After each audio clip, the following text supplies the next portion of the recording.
to lose this. I don't either.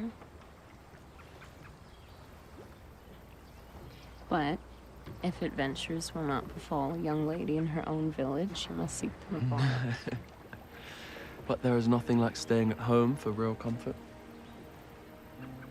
You pierce my soul. I'm half agony, half hope.